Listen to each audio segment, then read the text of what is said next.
What if the hardest words Jesus ever spoke were the very words that could set you free? Think about this for a moment. Right now, as you're watching this, there's probably someone in your life who's hurt you. Maybe it was yesterday. Maybe it was years ago. But their face just flashed in your mind, didn't it?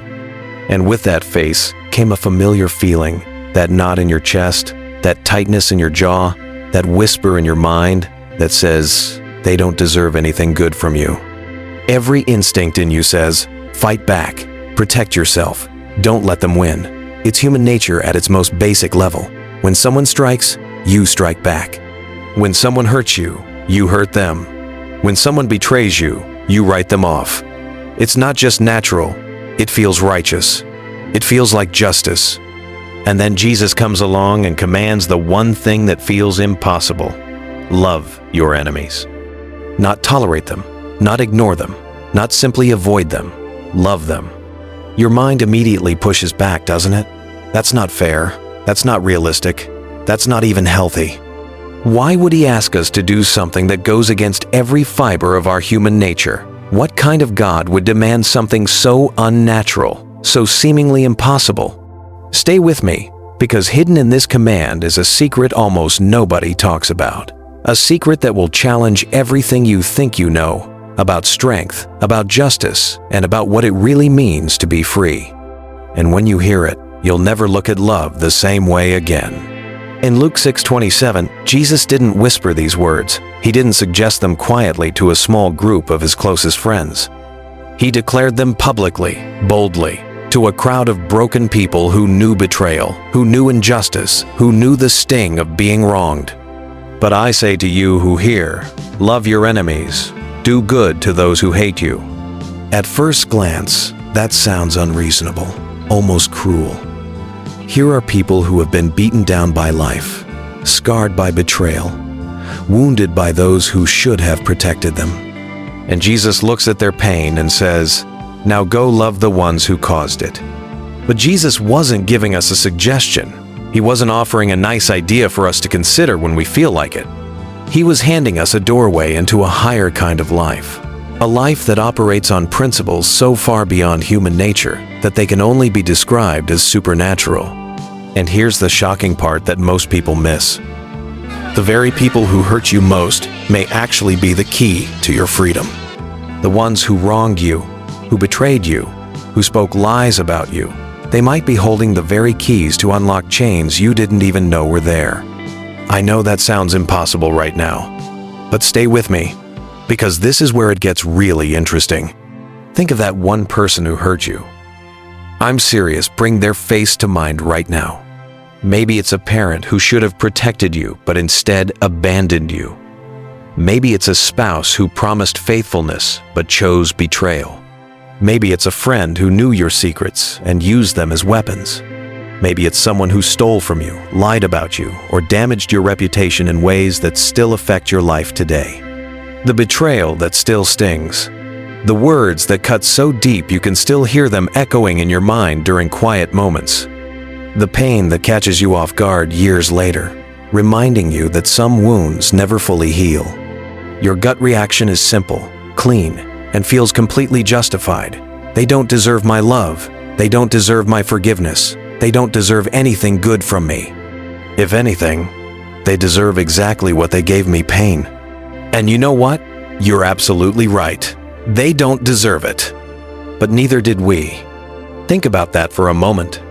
When you were living in rebellion against God, when you were choosing your own way over His way, when you were hurting others and breaking His heart with your choices, did you deserve His love?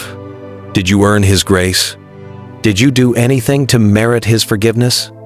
The answer is no, none of us did. And yet, He loved us anyway. Not because of who we were, but because of who He is. Here's where most people get it wrong, and this is crucial. Loving your enemy isn't about them. It never was. It's about you. Because here's what happens when someone hurts you deeply. In that moment of betrayal or pain, they don't just wound you, they forge a chain. An invisible chain that connects you to them, that keeps you bound to the memory of what they did. And the longer you hold on to bitterness, the anger, the desire for revenge, the stronger that chain becomes. You think you're punishing them by withholding your love, but really, you're imprisoning yourself. The longer you hold on to bitterness, the more you stay chained to the person who hurt you. They might have moved on. They might not even remember what they did to you, but you're still carrying them with you everywhere you go. And here's the twist that changes everything.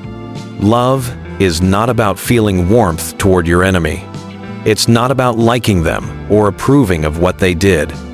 It's about stepping into a power that feels unnatural because it's supernatural. But wait, what does that actually look like in real life? How do you love someone who has caused you genuine pain without losing your mind or compromising your values? Let me give you a picture that will make this crystal clear. A woman once told me about her father who abandoned her when she was 7 years old. Just walked out one day and never looked back. No goodbye, no explanation, no contact for decades. She spent years watching other little girls with their dads, wondering what was wrong with her that made her unworthy of staying for. As she grew up, every memory of him felt like poison coursing through her veins. She couldn't hear his name without feeling sick. She couldn't see father-daughter moments in movies without feeling that familiar rage burning in her chest. She thought forgiving him would mean excusing him, pretending what he did was okay, letting him off the hook for the destruction he had caused.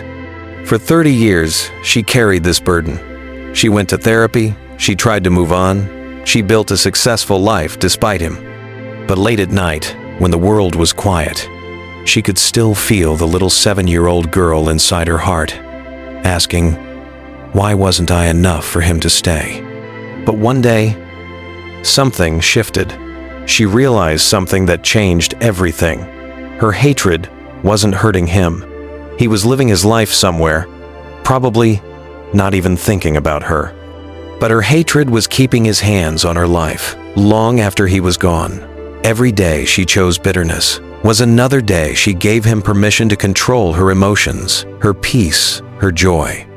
Here's the breakthrough moment that will take your breath away. When she chose to love him not with emotions, but with obedience, she didn't set him free. She set herself free. She started praying for him, even though it felt like choking. She chose to speak well of him when others criticized him, even though it went against every instinct she had. She began to see him not as the villain in her story, but as a broken man who had probably been abandoned by his own father. And something miraculous happened. The chain that had bound her to him for 30 years began to weaken. The anger that had been her constant companion began to fade. The little girl inside her heart began to heal. And that's the very reason Jesus gave us this command. Not to burden us with an impossible task, but to unlock us from prisons we didn't even know we were living in. So how do you actually do this? How do you love your enemy without collapsing under the weight of it, without compromising your values, without becoming a doormat? First, understand this. You don't have to feel it to do it. Love, in the way Jesus meant it, is not an emotion. It's a decision. It's not a feeling you conjure up. It's an action you choose to take, even when every part of you screams against it. Here's your roadmap. Step 1. Pray, even if it feels fake. Start by whispering their name before God. It doesn't have to be eloquent or holy. Maybe your only prayer is, Lord, I don't know how to love them, so you'll have to do it through me. Maybe it's, God, I need you to help me see them the way you see them. Maybe it's just, Lord, deal with them. That tiny prayer, even if it feels forced, cracks the wall inside your heart. It opens a door for God's supernatural love to begin flowing through you.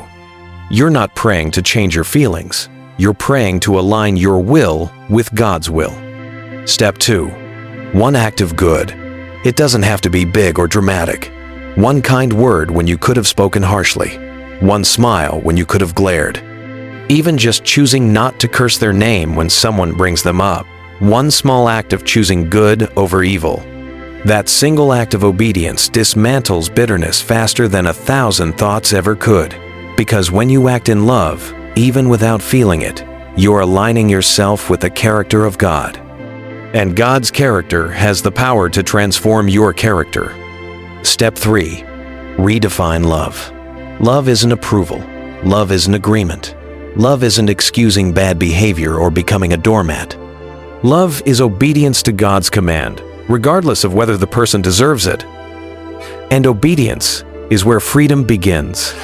But here's the real kicker that will blow your mind. This doesn't just change your enemy, it changes you in ways you won't believe until you try it. When you choose to love your enemy, you step out of the victim role and into the victor role. You stop being controlled by what someone did to you and start being controlled by who God is in you. You discover a strength you never knew you had, a supernatural strength that can only come from heaven. Here's the beauty of it all. When Jesus said, "Love your enemies," He wasn't asking you to tolerate abuse or erase your pain. He wasn't asking you to become naive or vulnerable to further harm.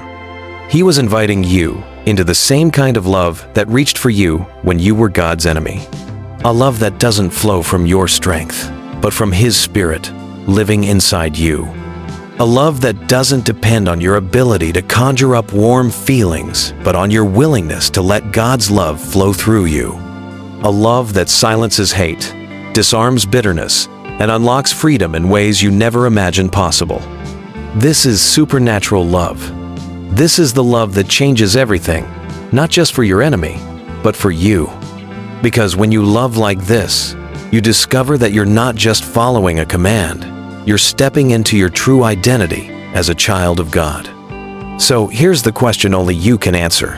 Who's the enemy you're being called to love today? Whose face came to mind when you started watching this video?